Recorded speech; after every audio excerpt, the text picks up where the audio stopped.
Bitcoiners, welcome. I hope you're doing well. I'm loving my life. Who could complain on a morning like today? You're watching the Breakup with Nolan. Some people call me Count BTC. And I think you're going to have one of the best morning hangouts we've ever had. We're going to have one of the best breakups ever because we can actually feel the energy changing on planet Earth and it's going our way. Right, Ben? Good morning, team. Good morning. Hope you're doing well. Robert, happy Saturday. Indeed, it is happy Saturday. Tom, morning, eh? Morning indeed. Hassan, good morning. Bitcoin Deb, hiya. Hope you're doing well. Chat, puppy, monkey, baby, GPT, morning. Sean recommends, good morning. Hope you're doing well, Sean. Hope you're doing well. Joe, hope you're doing well, man. Good morning. I like the hugs. I like the hearts. Everything's going well. Happy Saturday. No problem, plebs, Tom. I won't give you a heck for misspelling Saturday this early in the morning. Things are going to be all right, Johnny. Things are going to be better than all right. We're entering a golden age. We're entering the Bitcoin era. Nothing can stop us. Nothing can stop us. Good morning, Aqualodge. John, hope you're doing well. Yes, everything in the world is changing. Chat, puppy, monkey, baby, GPT. It is. The energy is changing. Assalamu alaikum. Migrants here, migrants there, migrants under my bed. Got a lot of migrants. There's migrants going on everywhere. I don't know if, are we talking about border stuff today? A little bit. We like talking about the border. Nice surprise, mornings teams. Yeah, sometimes, bud, we got to do it. My wife took the kids. It was touch and go for a minute. My wife wasn't sure she was going to make it to the kids' dance today, which is what happened last week. I had to bring them, which is fine, right? Which is fine. If Chat Puppy Monkey Baby GPT, if you love the positivity, stick around. We're full of it here. It is too early, Tom says. Tom, you're off the hook. That's why it is indeed early, right? We've noticed that it's so early that the sun didn't come up that long ago, but it came up. We got a sunrise tech, fully operational. We're going with the sun. It's happening on the Atlantic coast. I'm pretty sure it's coming across the continent now. Should be to you guys on the West Coast soon. But Bitcoin running everywhere. You don't have to wait for it to run. It's not like the sun. It's not like the boring old sun, right? It's only there half the time. Bitcoin's running all the time. We're good. We got nothing left to do except have a coffee and talk about what's new.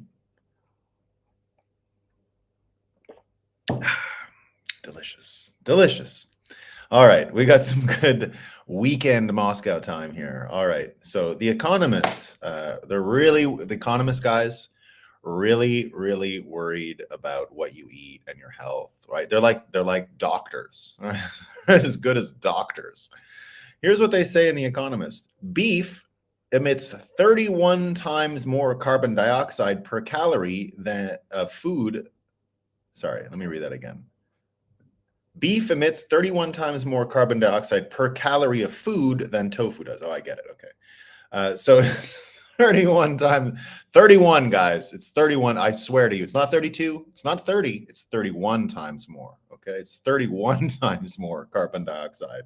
Some people out there are saying that beef is only like 29, 28 times more carbon dioxide than tofu. But other scientists that I've talked to said it's actually more like 35. It's 36, right? So, but The Economist isn't done, guys. By cooking so many cows, humans are cooking themselves too. You didn't know that. You didn't know you were cooking yourself too, but you are, according to The Economist. Forgoing steaks, Bitcoiners, forgoing steaks may be one of the most efficient ways to reduce your carbon footprint. The better way that we all know is to kill yourself, right? That's better, right? If you just move to Canada and you apply for the needle, that'll actually help the world more with the carbon dioxide thing. But if you don't want to go that far, right, you can actually just stop eating steak. Okay, so stop eating steak. And they got like a bubble graph here, right? Beef, it's like the big CO2. Cow's milk, right? It's also big. I don't understand quite how cow's milk has less of a carbon footprint than beef. I'm not following exactly, because I think the beef has to be alive for you to get the cow's milk. Pretty sure you can't do a Canadian healthcare thing with the beef and still get the milk. But who knows? What do I know? Maybe they can turn it into powders or something. I don't know. I just don't know. So that's what we got. Oh, this one's good. Remember when New York had orange skies and everyone was like, oh, they ate too many steaks in Quebec and they lit the world on fire. Remember that? Remember it was global warming and that's what Quebec was so hot and that's what created the orange skies in New York and across America. Remember all that? Remember all the global warming, Canadians eating too many cows, the trees are burning up instantly because they ate cows. Well, it turns out that was a bunch of bullshit. The New York Times. They're not going to go back and talk about what really happened. They're just gonna give you the straight news. That's what the New York Times does. They just give you the straight news, right? A Quebec resident who last summer had shared conspiracy theories online suggesting that the Canadian government was deliberately starting wildfires to convince people climate change is happening has now pleaded guilty to setting more than a dozen fires. That's good. That one's really good. All right, this one's good. This is Bloomberg Energy, right? Bloomberg Energy. So this one is they have a show called Elon Inc., right? So they have a show called Elon Inc. And I believe that everyone at Bloomberg Energy producing Elon Inc. actually just reads the Wall Street Journal because they're trying to copy the Wall Street Journal article here. Remember the Wall Street Journal article that made Moscow time this week, which was like, Elon, he's just like Trump. Remember that one? They got programmed, right? So they got prompt engineered. So I guess the Wall Street Journal prompt engineered Bloomberg because that makes sense. Like Bloomberg is the more NPC version, I think, anyway. But here it is, right? How Tesla CEO is engaging with falsehoods favored by Donald Trump. Okay. One of those falsehoods, this is from a separate article, that's the Bloomberg one. And I believe this is going to happen. I'm making a prediction here, a real Moscow time prediction. But let me read the first Moscow time. They had to put 3 tweets with this, okay? This is all about Donald Trump's cognitive exam. It's from Montreal, apparently. I didn't know that the cognitive assessment was the Montreal exam, right? But here we go. Donald Trump this week bragged about purportedly acing a widely used cognitive test that was administered to him when he was president, suggesting that the test included identifying drawings of 3 animals. Okay, that's the first tweet.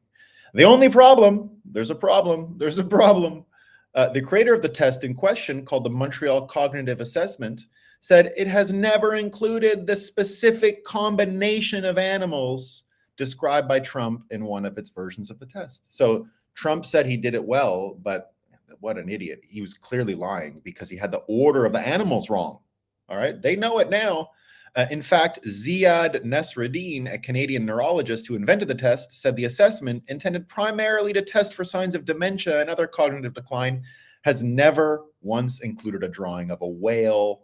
And there was no whale. Trump said there was a whale in it, and there's no whale. Proof.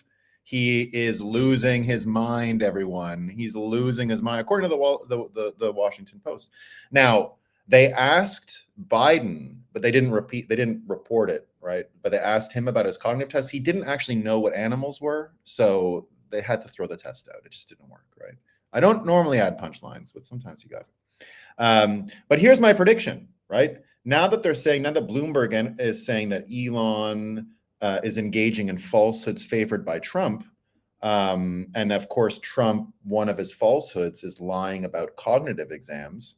I wonder if they're going to start questioning Elon's cognitive power.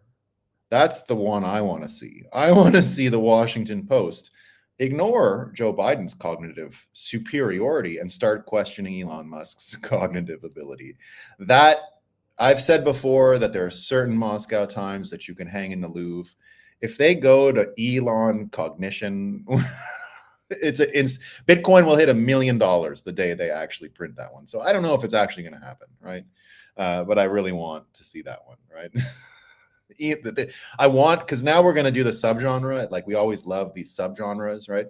You know how I can predict subgenres of Moscow time. Remember when your dollar ain't shit, or the rich men north of Richmond song came out, and I said you're about to get like a month worth of Moscow time about rich men north of Richmond, and I was right.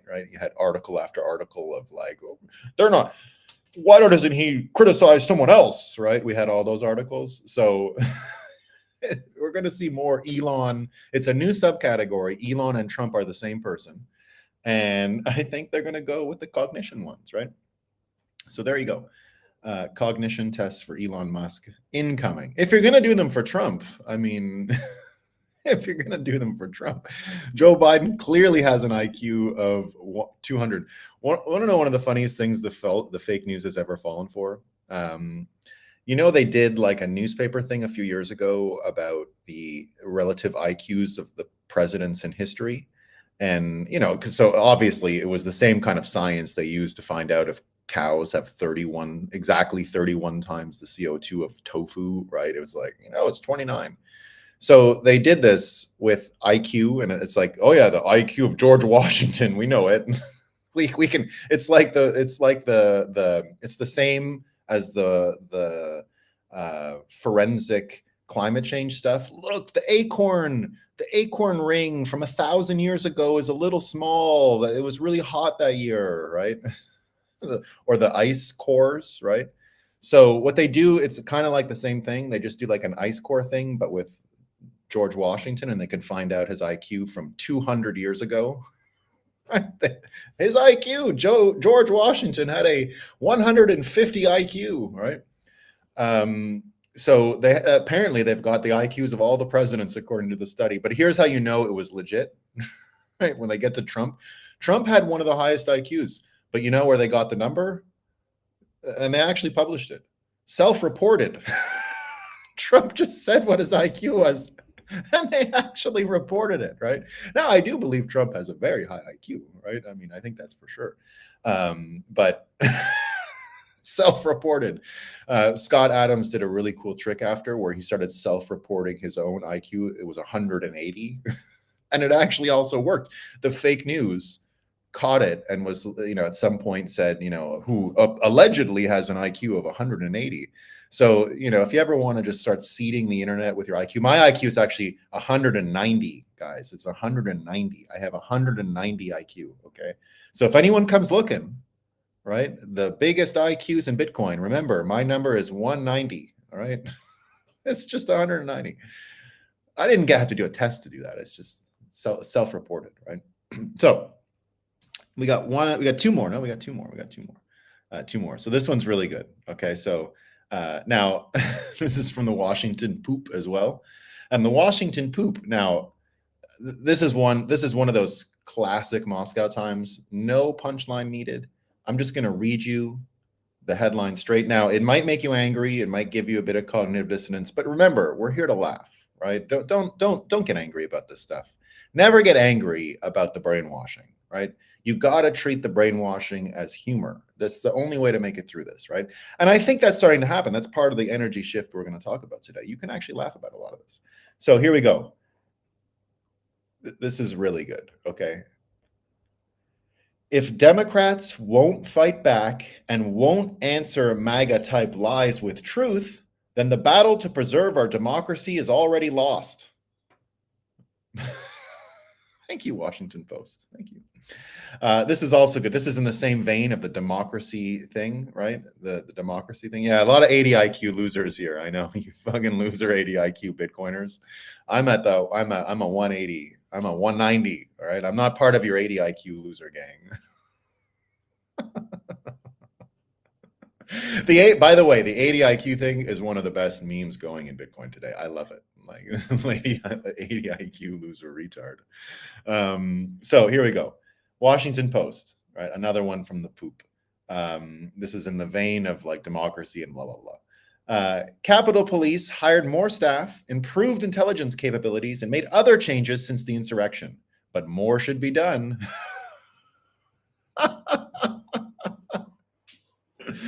In other news, we found out more. I got a prediction wrong, by the way, guys. This is our theme for today. This is the energy shift stuff. I got something sort of wrong, a little bit wrong, right? Yesterday, I said that the video showing the January 6th thing, the pipe bomb, and the Darren Beattie report on it, and everyone talking about it. You had Tucker on it. A lot of people talked. We talked about it yesterday. What I said was, You weren't going to get too much traction out of that because it's a bit of inside baseball. It's a bit of preaching to the choir. We know people don't really read and listen to videos like that. You got to pay attention, and this person and that person. And I said that all of that is not going to be. It's going to be tough, right? It's going to be tough to go that way. However, some interesting things have happened. Remember the plainclothes police officer that found the thing, right? Remember that person? Well, we found out more about them. They're not a plainclothes police officer, but we found out details about who they are, what they do, and it is not just fascinating. It might be the smoking gun. So here's what we know. This comes from Jacktron Prime. Okay, so this is what he did. He found the name of the person and just looked up the LinkedIn. So this is what we know. Wouldn't it be funny if Reid Hoffman, the architect of most of this bullshit and the founder of LinkedIn, and he's the one paying for all this Jack Smith stuff, and he's the one funding What's Her Sluts campaign, Nikki Haley, So I don't mean to make, people have been talking about her sex life lately, so a throwaway, right? What we found out from LinkedIn is that Carlin Younger is her name. But listen to what we found out about this person. Darren J. Beatty mentioned in his interview with Tucker Carlson that she currently works at a company called Pendulum, right? She's the project manager at Pendulum, and her job is building out the Pendulum platform to empower narrative-based intelligence. It's brainwashing. Narrative-based intelligence is obviously brainwashing, right? It's a psychological operation. She also previously worked for the Wisconsin Department of Justice, where she worked as a program and policy analyst. So remember this. The person who found the bomb is a PSYOP architect. What a coincidence, right? What a coincidence. According to their website, Pendulum states that narratives contain threats and opportunities and works to control them. Pendulum says their solution is to collect, process, and store multi-medium content, even if it is deleted, then uses what they call their narrative engine to filter the said content based on the narrative you want to amplify and track. So this is what they do. She found the bomb, and this is what she does for a living, right? This is how she earns her trash tokens. Pendulum says it uses artificial intelligence, blah, blah, blah, to help intelligence teams increase their influence and monitor narratives that may be threatening to not only brands and executives, but also specifically list ESG as a topic to monitor. Here is an example of their tracking software using writer's strike to enforce the narrative of wage exploitation. Some of the narratives Pendulum monitors include COVID vaccine hesitancy, COVID vaccine misinformation, election fraud, domestic terrorism, and QAnon. Their major investors are obviously all sick, zombie, parasite people. Those are what I put in. All kinds of dubious losers working for them, all kinds of sludge people working for them. And now Vivek weighed in as well and said the following, right? So now understanding who this person is, understanding what we're dealing with. So the actual brainwashers, like professional weapons grade psychological operatives, got involved with this case and actually are the one who found the bomb, right? The bomb that they let kids walk by and everyone was fine with it and no big deal. The bomb that was not so far from Kamala Harris when her security Secret Service was there with her, right? Because it was at the DNC headquarters where she was. So Vivek says the following: this entire chain is a must read for every American, and I believe it will crash the public narrative around January 6th. So that's not what I said yesterday. But now that we know who this person is, it actually does change things. It's not just the video. I think there's more to it. Every reporter who has ignored it should be ashamed. The house of cards is falling. Within that, he also put his plans for the FBI going forward, right? And it's an interesting thing. He's really leaning into what Elon did with X by firing everyone, right? That he got rid of 75 or 80% of people at Twitter, and it's never been more popular, more used, more trafficked. The numbers are through the roof, right? And what we see from that is that a lot of engineers, I think, understood, and a lot of people in businesses would tell you right now, right? If this kind of thing happened, if someone was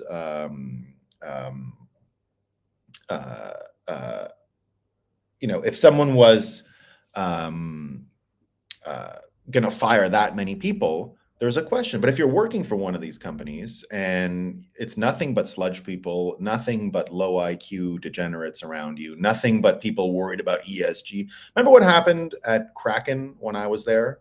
I've told this story before. Jesse Powell, the CEO, said, we don't care if you're trans, we don't care if you're this, we don't care if that. You just can't talk about it at work because we got real work to do and we don't have time for this shit. And this came right on the tails of Balaji Srinivasan doing the same thing at Coinbase. You know what happened to him for doing that? The New York Times ran hit pieces on him and the bro culture in Bitcoin.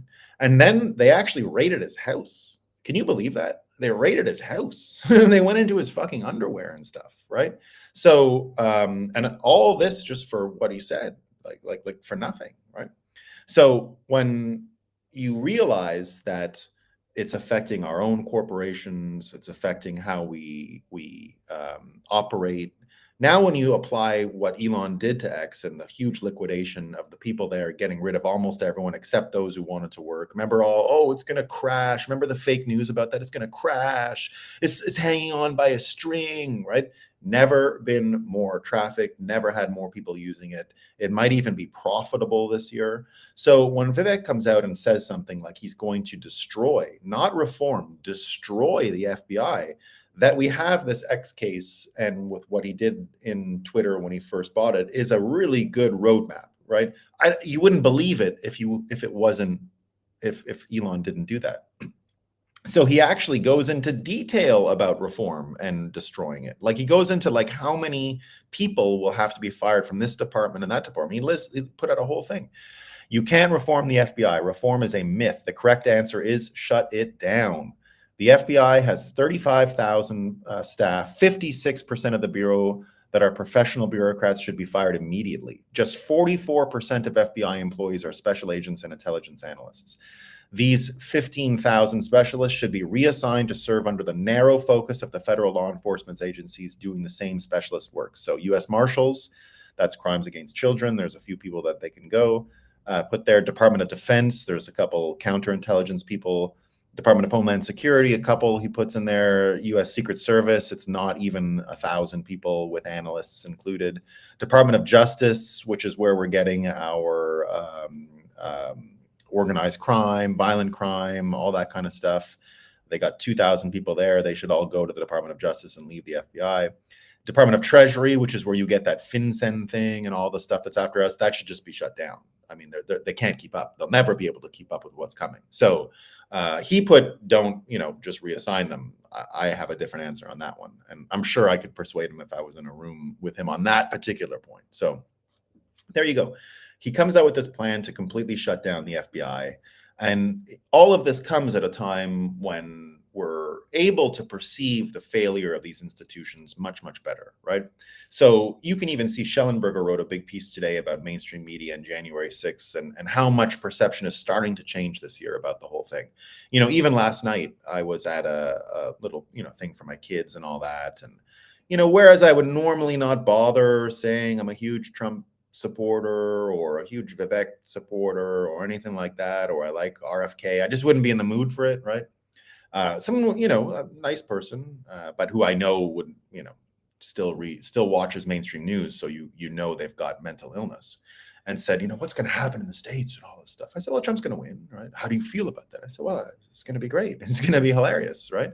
I mean, unless they kill him or unless there's trouble or whatever. But I think it's going to be for the best. And this is a person who a year ago would have been offended by that. A little while ago would have had a lot of problem hearing that. Was like, and then what about January 6th? They said, and I said, well, you mean the fake thing? And they still didn't know.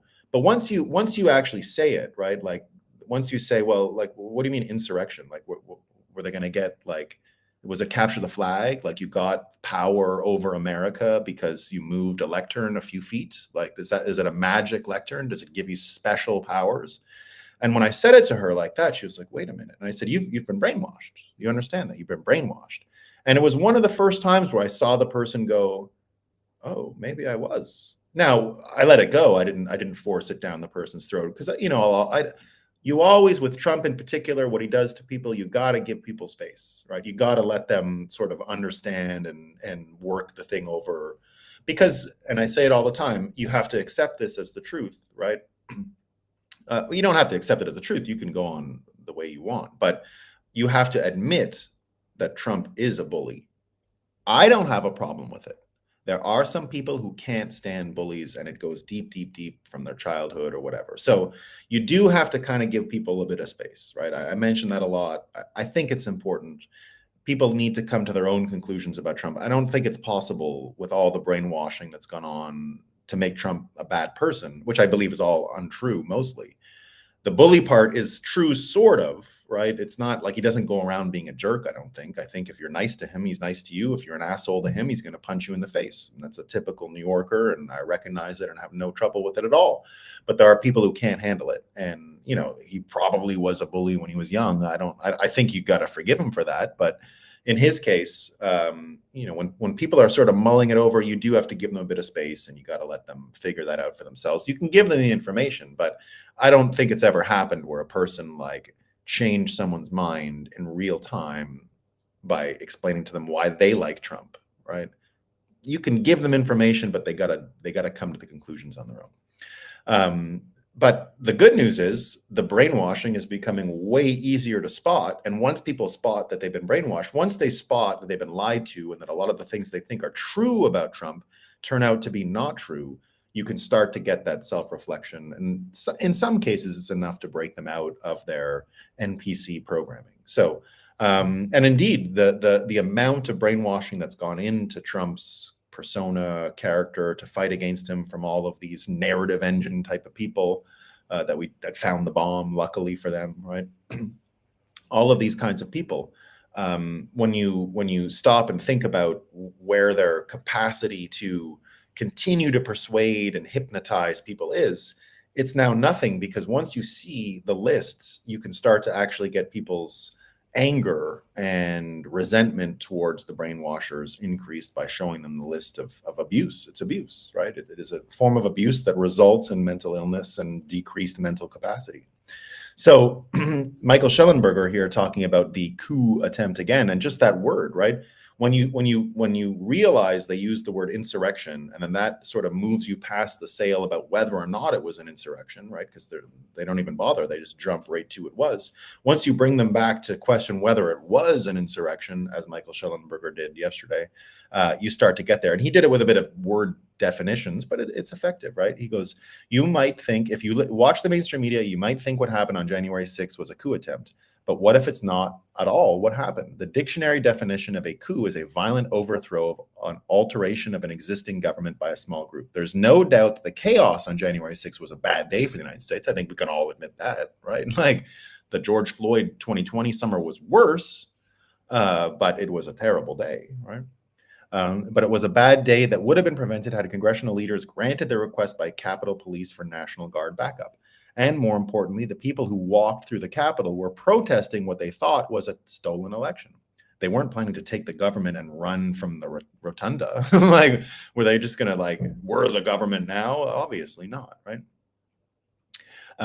Let's be real, Michael Schellenberger said. An unarmed group of rioters in the most armed country in the history of the world could never take over the government. Coups require physically overpowering the existing government. That's why they almost always involve the military. Contrast what happened on January 6th to what happened on September 11th.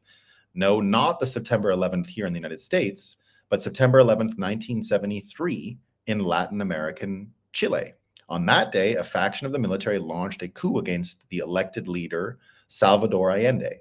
Resulting in the installation of General Pinochet as president. Allende took his own life as his presidential palace was being bombed from the air. The toppling of his government ushered in nearly 2 decades of a brutal military dictatorship. And he goes on with more lists like that, right? So now that you can see that and Schellenberger is someone who is not a Trump guy, right? He's more of a lefty.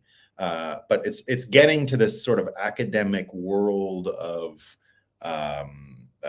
independent journalists and people who are trying to understand why there's so much division in the country. So Schellenberger is more aware than most, but look at how far it's actually getting, right? You had Jamie Dimon the other day saying Biden talking about Trump and MAGA people as wrong, and going even further by saying Trump was right about a lot of stuff. He was right about a lot of stuff, right?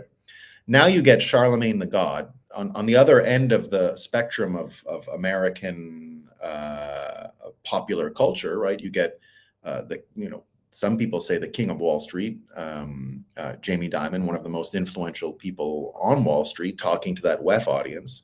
Then you get Charlamagne Tha God. Some people say, sort of the most popular morning radio host in America these days, and a major cultural figure in America, I would say, just based on the size of his audience and how attuned he is to the people who watch his show. But here's what he said yesterday, right? Here's what Charlamagne Tha God, and if you remember, Charlamagne Tha God is the guy who did the interview with Joe Biden, where Joe Biden actually said to him, if you don't vote for me, you're not black. Remember that? You don't vote for me, you're not black. That's what he said to Charlamagne Tha God, right? And Charlamagne was a bit of a weakling in that interview and was like, oh, no, I'm just saying, right? But here's what he said yesterday. Charlamagne Tha God came out and said, I honestly have never spoken to as many people who are concerned about the migrant issue as I have over the past year. Biden is the president of the United States of America. If he can take credit for the good things that happen in this country, he has to take credit for the bad as well. When Ron DeSantis and Greg Abbott pulled that stunt where they were shipping migrants to the sanctuary cities, dropping them off right in front of the vice president's house, as cruel as that was, as inhumane as that was, it was effective. It made a lot of those Democrats start singing a different tune. The voters see that. It looks like Republicans were right about the issue and Democrats got it wrong. So that's what you're going to start to see more and more going forward, right? The Fani Willis case, for example, right? They're not going to let the Fani Willis thing go. Is it easy evidence of corruption? They bought the stupid cruise ships. It looks like they paid for everything off her normal credit card, right? You've got Kanekoa the Great bringing this article here saying divorce papers reveal Fani Willis's alleged lover and chief Trump prosecutor bought plane tickets for Fani Willis to travel to Miami and San Francisco, along with organizing luxury vacations on Royal Caribbean and Norwegian cruise lines. Fani Willis hired a personal injury attorney without prior prosecution experience with whom she was romantically involved and paid him over $600,000 taxpayer dollars so he could apparently take her on luxury vacations and Caribbean cruises. And so it was the wife of this guy who's the one showing all of this information, which is just, so you understand what happened? She paid him, right? Then he took the money he was getting paid to prosecute the former president of the United States and took that money and bought her vacations with it. And I guess they went and banged on a boat or something like that. And so it is perfect. It couldn't be better. It just couldn't be better, right? Then you get the more and more people sort of picking up on Rachel Maddow with this new thing where she censors Trump and says he lies. But then they're doing all these compilation videos now about all the lies that she's told. Now, again, it's only going to go in one group. It's not going to filter into her fans. Most of her fans probably don't care, right? But inch by inch, little by little, and this has already been going on for a long time. I said that when you first started seeing the migrant publicity stunts in Martha's Vineyard and the other places, that it would indeed become effective and would become a drip, drip, drip situation and would create it would basically shuffle the deck in the sense that now there's people who can perceive what's going on where they weren't able to perceive it before. They never saw these people, right? They were all in Texas and other places, but now that they're in New York, now that they're in Martha's Vineyard, Chicago, those other places, you can't ignore it. So it's in front of your face, and it helps change things a lot more, and it weakens the effect of the hypnotism and the brainwashing and the hallucinations that are required to keep the fiat industrial complex going, right? But it gets even better. It gets even better, guys. The best story of the day that I found, and one of the most interesting stories you'll ever see, and I'll try and do my reenactment of it, all right? I'm going to do my best to do my reenactment of it. And it answers my question finally about why, I've been asking this, why haven't any of the television networks asked George Soros to come on any of the shows and defend his policies of open borders and this and that? Like, why does he not have to defend it? Now I get it, he was old. But this year, Alex Soros took over, right? So I've been saying for a long time, I know that Elon Musk tried to debate him once, right? Of course, he didn't do it.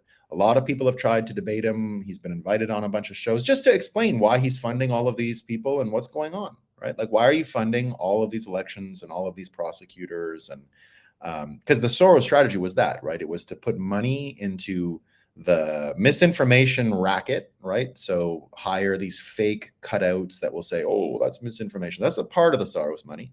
The other part was funding all of these political actions at the grassroots for prosecutors so if non-Americans aren't aware of this, in America, we vote on almost everything: the sheriff, the judge in your local county. We have a lot of democratic processes for these public jobs, right? So it's not like a European bureaucrat situation. These jobs, state prosecutor is up for election and you can get it or not. So county prosecutor, city prosecutor, you can get all these people. So in the United States, these people are often elected to terms and you can actually change who does that job very frequently. So that's what the Soros people did. They got involved in these smaller elections, chief controller of this and chief, they do it for resort. They do it for all kinds of positions that you would never have guessed, right? Thousands and thousands of positions. If you're not from America, you wouldn't know that. In your country, it's usually just a bureaucrat appointed by after the one election you get every 4 years, right? In America, there's elections every year, and every single year, these elections help determine more positions than you can imagine. When you go to vote, it's not just like, this is my rep and this is who I want for president. The amount of things you have to vote on, depending on the state you're in, is like a list, right? It's a lot of stuff. So that's what the Soros did. So I was wondering for a long time why he never went on television to defend any one of these things and why no one ever invited him, right? So not even inviting him. Why wasn't he even invited on a friendly network like CNN or MSNBC? Not for a gotcha journalism thing, but like, hey, you're funding all this. What do you think you're going to get out of it, right? What do you want to see in a better world? Like really softball stuff, right? And he never did it. And you wondered why. Why didn't Alex Soros do this? Why won't he just get engaged a little bit, right? Now, you can understand why if it's all a scam, and that's true too, right? That what he's selling is almost undefensible, right? Open borders is indefensible, I think. Sanctuary cities and catch and release is indefensible. It's happening for sure, but there's no way you can say it's good. I don't think anyway. But I would have liked to have heard. Maybe I'm wrong. Maybe there was a reason, right, that Alex Soros wanted to do this. But I think I found out the real reason why he doesn't go on any shows or he's not invited on or he is a retard. He's retarded. He's dumb. I'm going to do my actual impersonation of him. So he was giving and already the WEF didn't give him much respect. I'm an event programmer. I saw the stage he was on. They had him in some backstage bullshit fucking sideshow loser stage, right? And he was on a panel with like 100 people, right? And he's sitting there going on and rattling on and on and on. You got to see the video. You got to see who our enemy actually is, right? Because they're not impressive. I'm going to do my impersonation, all right? I'm going to try and get a good one here of what he said, and I'm going to do my best. So he's waxing philosophical about, just the democracies. He's got his, first of all, he has a very effeminate pose, right?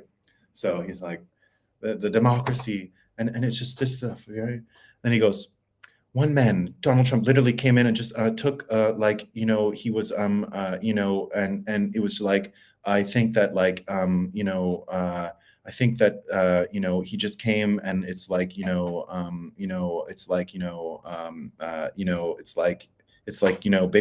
I'm like, into Bitcoin, and it's like, Bitcoin, like only 21 million coins. And like, if you have like a bunch of coins and it's like, you can't make more. And it's like Satoshi, you know, like was around, and like Satoshi was, and then like Satoshi disappeared, and it's like Satoshi is like really cool, and like not like, you know, like Donald Trump. Like Donald Trump just like came in and like literally like took, you know, like stuff, and like it was really bad. That's how he talks. No shit. That's how he talks. Now, here's what Beauty On says, right? And Beauty On, if you guys don't know Beauty On, he's a beauty, right? Great Bitcoiner. Here's what he says, and Beauty On nails it. He nails it. He says, Alex Soros is not intelligent. This means the Soros empire and malevolent influence will not continue, right? And it already looks at this point like it was one of these cutouts themselves, right? Like, let's put money into this vehicle, let's wash it through them and figure shit out, right? So Alex Soros is not intelligent. This means empire and malevolent influence will not continue. He is also inarticulate. What he manages to choke out of his gullet are talking points and nonsense, demonstrating that he hasn't got an original thought in his head. The only reason why anyone knows anything about him and they're listening to him is, you know, because his name is Soros. Beauty On does that, you know. So he looks like one of the dumbest people I've ever come across. And you know, he tried to speak at my event years ago, my CoinDesk event, and I was like, I'm not putting a fucking Soros, because like it's going to look bad in the future. So I refused. And he had some scam that he was scamming. I forget what it was, but I said, no way, we're not doing it. Like, I'm not putting up with those headaches. I'm not doing it. Now that I heard him speak, it doesn't matter how rich he is. Soros is a 60 IQ. Yeah. He's lower than the 50. He's a 60. You know, he's a 60. All right, guys, we're going to do a short one today, but let me see. Those are all the notes I got. Look, the vibe shift. WEF was such a failure this year, that it is now the punchline of jokes. It's going the Justin Trudeau route, right? It's going to be Justin Trudeau. Justin Trudeau, you don't even have to like make a joke. You can just say, and then Justin Trudeau, and then it's funny, right? Because he's such a joke. So, no, I don't think Robert, hold on now. Hunter Biden is much smarter than we realize. I have a lot of respect for the scams that Hunter Biden gets up to. I really do. Like, that scam he did. Remember the scam when he went to Congress and spoke outside? I mean, he knows this is a smart person. He really is. Like, I don't know. I'm not trying to defend him. He's a criminal. Like, you know what I mean? I don't want him like to be successful in a Bitcoin world and all that. But he's smart. He has to be. He's a drug riddled. He's, you know, mental deficiencies from what he does. But I don't think he's as dumb. I mean, he's had to hustle. Look, you know, him and his dad are normal petty criminals who had to hustle. Criminals are smart people, right? Soros didn't really have the same hustle, right? So it's not the same planet. Like, I'm not going to tell you Hunter is a self-made man. He's not, right? But yeah, the crackhead is smarter, guys. The crackhead is actually smarter. Yeah, he's smarter. The crackhead is a lot smarter, right? He is. Like, again, I don't want to make it sound like I'm supporting Hunter Biden, like he's a deadbeat dad, he's a real scumbag, all that stuff. But just IQ, just as IQ, it's good. It's very smart, right? When I heard that speech outside of Congress, when he didn't testify or whatever, he pulled me to his side. I mean, imagine he was able to pull me to his side where I was nodding like, yeah, you're right, Hunter. Like, you do deserve like an honest hearing, you know? I don't know if it's true, but I found myself nodding in agreement with him. So he's not as low IQ. Yeah. And remember, like, as Veterans Cannabis is saying here, one thing you got to realize that probably makes this stuff more, makes it make more sense. When Trump was going after him for Burisma, now I'm not saying what happened at Burisma was good, right? But the way the Republicans paint it is as pure cronyism and access and all that. Well, I think that's true. Like, I'm not saying that's not true. There's a part of it where it makes more sense that that Hunter was actually working for the CIA. All right. So not that it changes much, but you got to understand when people are like, he's not qualified to be on the board and all that. Well, yeah, to be an actual engineer and all that. But if he's there at the behest of US security interests as a plant, as an agent, he might be an agent, guys, I guess is what I'm getting at. And by agent, I don't mean a 007 James Bond guy, but he might be there doing that kind of stuff. Does Trump attend Bohemian Groves? No, he doesn't. He was never invited to the Bohemian Grove. Do all presidents? No. And not all of them, like Nixon went and thought they were absolute idiots. Because Nixon's a Californian, though, so it's easy to get him there. It really is more like it's a real thing, Bohemian Grove. I don't want to say it's not, but you can be the president from you could be a rich New Yorker and just be like I don't think Jamie Dimon's ever been to Bohemian Groves, I guess what I'm getting at, right? You like New York, it's a California thing. I think they get people from all over the world, but Nixon and these were California Republicans, right? So I'm not so worried about Bohemian Grove. Proxy agent with regard to Hunter is what I'm saying, right? But as I understand, Trump has never attended Bohemian Grove. That's my understanding. The reason I mention Nixon is because I love Nixon, right? I've always been a huge Nixon fan, and I forgive him, I guess you could say, for going to Bohemian Grove, and I've listened to him make fun of those people for being stupid and losers and all that. And I'd say Nixon probably has it pretty accurate, but I could be wrong. So there you go. Beauty on. I wanted to get the Rumble quotes. Yeah. So not trying to defend Hunter. What I'm only trying to say is it's not so simple as the Ukrainians hired a low IQ person to be close to another low IQ person who happens to be the president. It wasn't exactly that. I don't think, anyway. That it could be that. It could be that. I think more likely Hunter does actually work for these people. Not in a way that would be good for you and I, and not in a way that anyone it'd probably get you killed in the future on a Bitcoin standard doing what he did for the US government already. So I'm not trying to defend it. I'm just trying to say there is a hidden aspect to his intelligence and his IQ that the Republicans don't grant him that I think is actually due, right? Now, he should, this we're not dealing with a good person here, right? But not as dumb as Alex Soros, I guess, is the final point. All right, let me see what people are saying on Rumble. It better have worked. I didn't do my Rumble check today, but it worked. Oh, hold on. What's this? Oh yeah, of course. I had to take my VPN off earlier.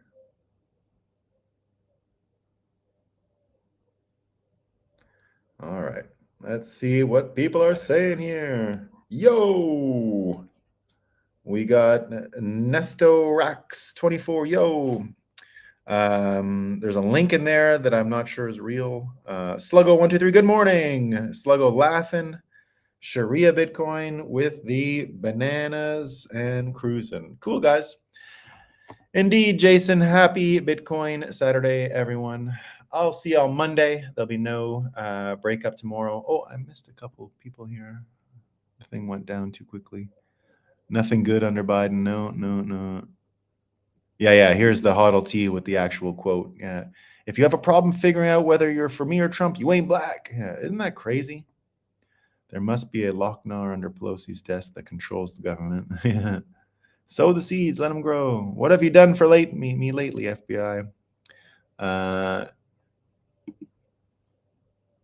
Ben Joseph Stewart, have a look. His insights will illuminate and focus many current events and social outcomes. Extremely important. Thanks, veterans. That's what we're going for. Yeah. Couldn't make up the truth that was reported. Yeah. Bomb finder psyop professional. Finding it is hilarious. Yeah.